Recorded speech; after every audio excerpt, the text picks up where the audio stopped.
the superstorms bring nations to their knees. The searing sun turning the earth into a tinderbox, leaving the ground cracked by drought, and the crashing waves of the rising seas. This extreme weather isn't random. The UN report says that this is climate change, and things are only going to get worse. A very good afternoon to all the staff and teachers from CMU and Ngee Ann Polytechnic. My name is Angela, and we are Group 2. Here's my teammates: Melissa, Chris, Abigail, Esther, and Yuan. So today, we will be presenting on the Royal Project. So we will be talking to you a bit, give you a bit more background, and also to talk to you about some marketing strategies that our team have come up with. Okay, so what you have just heard is the sounds of slash and burn, and it's one of the devastating impacts of mankind's reckless actions. So this problem has plagued mankind since decades ago. However, something phenomenal, something revolutionary is happening right now. Come with us on a journey back in time, back in the year 1969 in the Hill Tribe village of Doi Ang Khang. A long time ago in Thailand, a small village called Doi Ang Khang in the northern part of Chiang Mai. The villagers are from Myanmar. As they live high up the mountain, farming was their only source of income. Slowly, they realized that the growing of opium is more profitable, and in order to produce more opium, they have to slash and burn forests. The extended period of deforestation created a series of environmental problems. Ash particles from the fires caused air pollution and water pollution. People living downstream in the village have to endure polluted waters. His Majesty Kim Bhumibol heard about the plight of his people and the deteriorating state of the environment. The king wanted to improve the financial conditions of the Hill tribes and at the same time protect the environment. Thus, the king implemented the Royal Project. The king promised the farmers that they would have a stable income under this project. He persuaded the farmers to cultivate tea leaves instead of opium. Help was provided to ease the farmers' transition into cultivating tea leaves. Farming technology was introduced, and professionals were sent to analyze the condition of the soil. This allowed the farmers to decide on which type of tea to grow in the various seasons to generate the most revenue. This alternative choice of agriculture solved the problems of poverty, illegal opium production, and deforestation. The villagers are now pleased and happy because they now have a stable source of income. The forests are no longer victims to deforestation, and those people who live downstream no longer have to drink polluted water. In addition, Doi Ang Khang is now not only just a tea plantation, it is also a tourist destination. So thanks to the Royal Project, the villagers in Doi Ang Khang now have two steady sources of income: planting the tea leaves and also from the tourist revenue. Well, let us travel back in time to the modern times. So my team actually came up with a plan for their marketing strategies. So here's our plan. We start from phase 1, local stores, to phase 2, local marketing, phase 3, local business partnership, and then we move on to international at the phase 4 for global marketing, phase 5.1 and 5.2 for regional business partnerships, and phase 6 is our ultimate goal of achieving international partnership. So let's start off with the local phases. So first and foremost, we will recommend to set up more local stores. Currently, there are only 2 Royal Project stores in Chiang Mai, one of them being located at Faculty of Agriculture CMU, and the other is at Chiang Mai Plaza. I would like you to help me in a simple activity. May I have a show of hands, how many of you have been to Royal Project shops before? Okay, that's very good. But for those who haven't, what was the reason that put you away from going? Was it because of inconvenience? So we realized that there is a need to place the Royal Project stores in a more strategic way. We hope to have at least 2 shops in every single neighborhood in Thailand. And it would be even better if we could have a few along the same street. We also hope to have Royal Project shops everywhere, not only in Chiang Mai, because there are only 10 located in Thailand currently. And by doing so, this will help benefit even a larger pool of people. Okay, secondly, we can also expand the variety of products in the local supermarkets. A possible suggestion is to incorporate the Royal Project products into the respective categories in the markets. So the labels for such products can be in a yellow label with the respective prices stated, so that consumers know that this product is specifically from the Royal Project. And this will both help locals and tourists. Locals who are avid supporters of Royal Project can now find the products more easily. And on the other hand, tourists who see that there is a special labeling on the products may become very interested and may be curious to try the product and hence buy it. So therefore, by having more Royal Project outlets and incorporating Royal Project products into local supermarkets, is more likely to generate more revenue for Thailand and benefit the hill tribes more, because there's heightened awareness and more convenience for everyone. So now moving to phase 2, which is local marketing. While doing research for the marketing plan, we interviewed some of our Thai friends about the target groups of the Royal Project stores. However, we received differing views on the target market. Some said that the target market was the locals. Others begged to differ and said that most of the Royal Project stores are mainly catered towards the tourists, arguing that most of the Royal Project stores are located around tourist attractions. So, from this, our group decided and see the need to spread brand awareness of the Royal Project Foundation, starting with the Thai locals. And this will include an increase in advertising efforts through television advertising, public posters, and newspaper notices. And this is such that it will expose and also educate the Thai locals about the Royal Project Foundation and will deepen their understanding of the project. Through effective local marketing, we hope that the locals will be able to understand that the Royal Project Foundation is not just a touristic gimmick, but rather a revolutionary, long-term and long-staying project that is about to change the way of living of people and how they eat.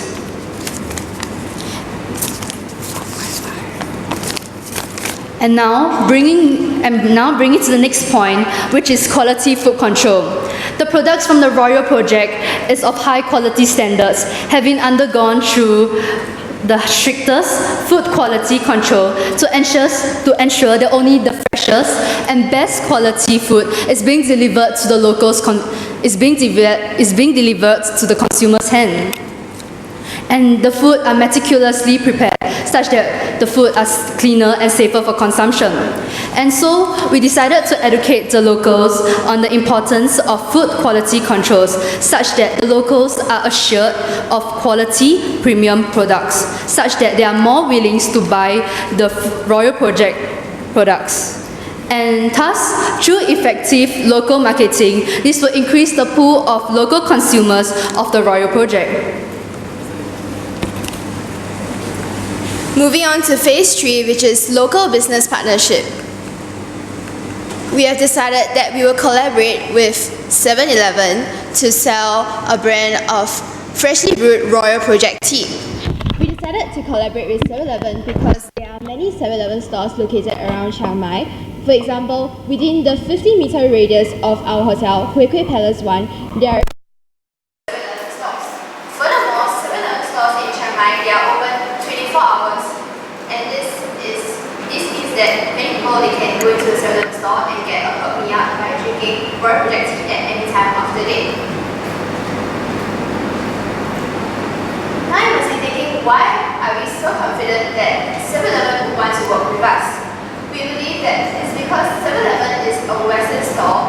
It would definitely find it tricky to integrate itself into an Asian culture, which is in this case Thailand culture. However, if through its collaboration, it will be able to prove to its pool of Thailand customers that it's not just another huge Western company trying to squeeze its way into the booming Asian culture. It actually has CSR. It is very concerned about promoting and supporting local Thailand products.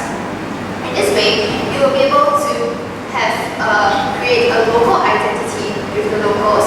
They will be able to have to build a board which we believe will be able to generate even a higher revenue and also create that 7-Eleven have a better reputation among the Thais. In this way, this collaboration would benefit both Royal Project and 7-Eleven because it will show to the Thailand customers that 7-Eleven is not only concerned about generating the highest revenue possible, it also wants to do its part in supporting socially responsible brands. And as for Royal Project, we'll be able to promote our products, which is our tea, to a wider range of customers, and it will be available to them at a very convenient place because 7-Eleven is located almost all around Chiang Mai. Some people may not be deterred from buying Royal Project tea leaves because they find it troublesome that they have to actually get a tea bag and boil hot water to get their cup of tea. So if we have a collaboration with 7-Eleven, they can directly get their tea from the tea dispenser machine, pay the fee, and then they can get freshly brewed Royal Project tea. Next, I'll pass it on to the which is by my teammate. So moving on to global phase.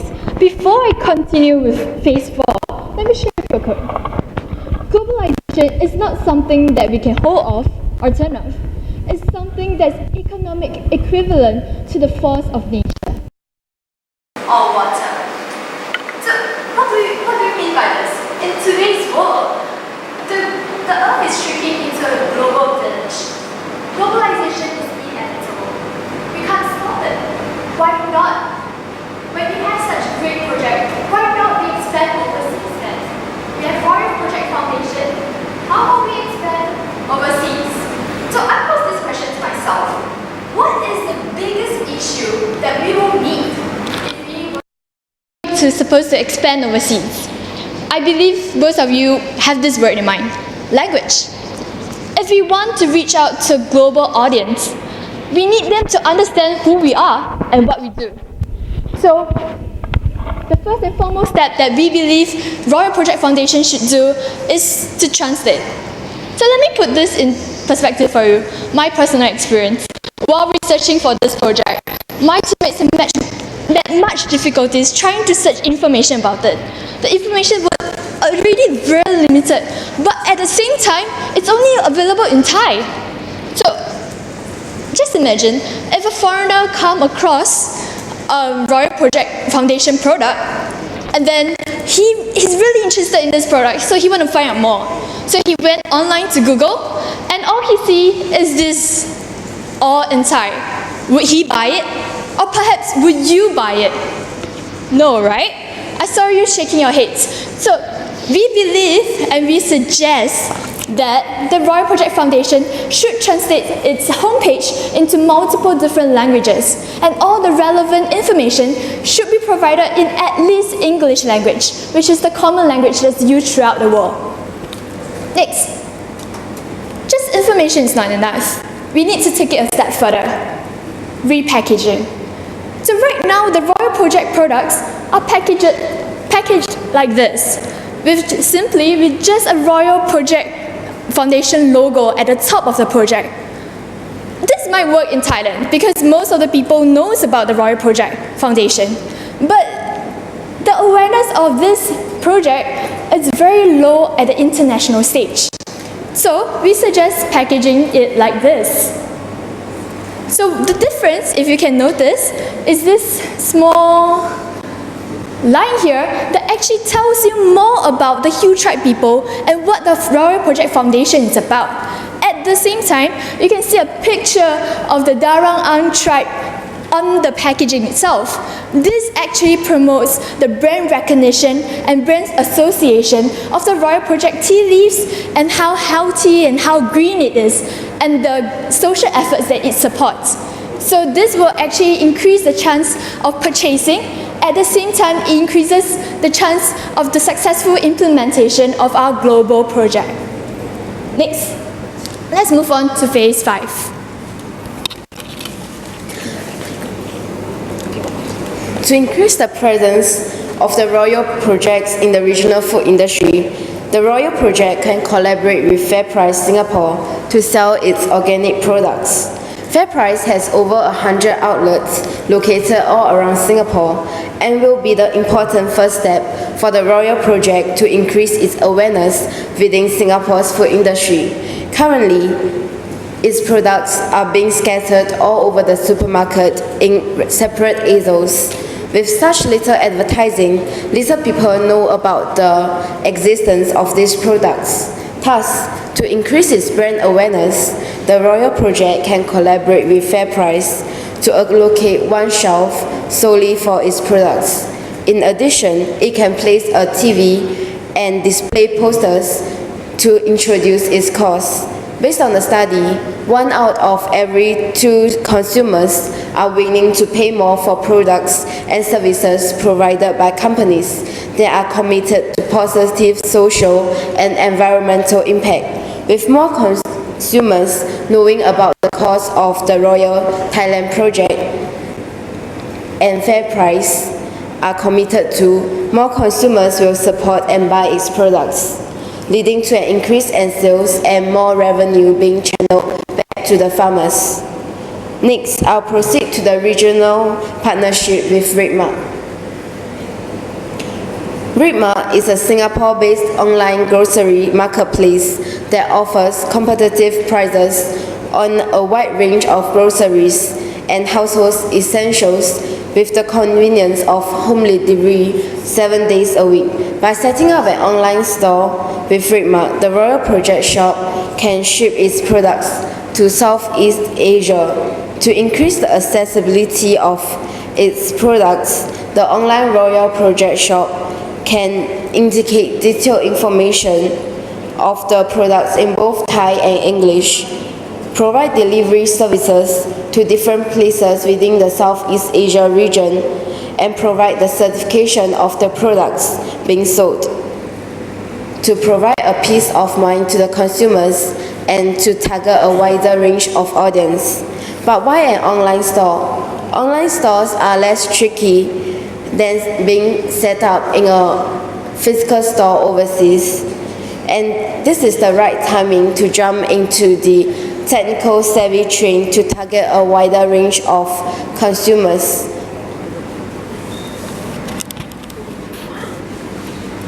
Moving on to phase 6, the international partnership.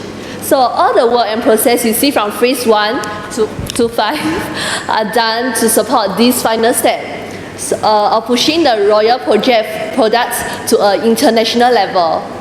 In phase 3, we work with local 7-Eleven stores in Thailand to get the awareness of the locals. And now we are aiming at the international chain, such as the international 7-Eleven shops and also supermarkets such as Tesco's that have stores internationally. After receiving good responses to build up the potential partnership with business parties, our business will be able to venture into new areas to brand ourselves as a global international chain. Well, you might ask, why go international? The most obvious reason is, of course, to earn sales, and breaking it down, there are 4 benefits. Firstly, to diversify your markets and customer base. So when you do that, you are able to cater to more customers and able to export to more countries. Secondly, extend the sales life of current products, which means what's already established in Thailand could be a hot new item in other countries, and this generates more profits for the Royal Project Foundation. Thirdly, create economies of scale in production. Economies of scale means that the cost advantage over another. For example, when you produce a greater amount of goods, the lower the per unit cost there is. Thus, the Royal Project Foundation are able to sell cheaper and have more exports to other countries. Last but not least, offset slow growth in the home market. This means that when you promote your products overseas, this will be able to offset all the losses and expenses, and you are still able to continue earning a profit. So with the international expansion of Royal Projects, this will allow us to gain a strong foothold on the international stage. So, in conclusion, we have talked about the benefits of Royal Project as well as the possible improvements. So, as we can see here, the Royal Project helps the community in these few aspects, and in particular, it will be tourism and technology as well as quality food. Because as mentioned earlier, like when there are the Royal Project helps the farms located at the mountains to become tourist attractions. By attracting tourists to go there, then it will help generate revenue for the country also. And as for technology, because there's always research being done on how to further improve the crops, so the farmers can become like more productive and grow more crops every year. Lastly, it will be the quality food. Okay, so not only the Thais but any consumer that comes to Thailand will have more food choices, and they can be ensured that they have healthier food also. Okay, so about the improvements, we have talked like so much about the improvements, but let me simplify it for you. It can just be summarized in 2 words: profit potential and scalability. So this means that we see lots of potential in the furtherance of the Royal Project, and we hope that it can extend its reach to local markets as well as international markets. Okay, so that's the end of our presentation, and thank you for your attention.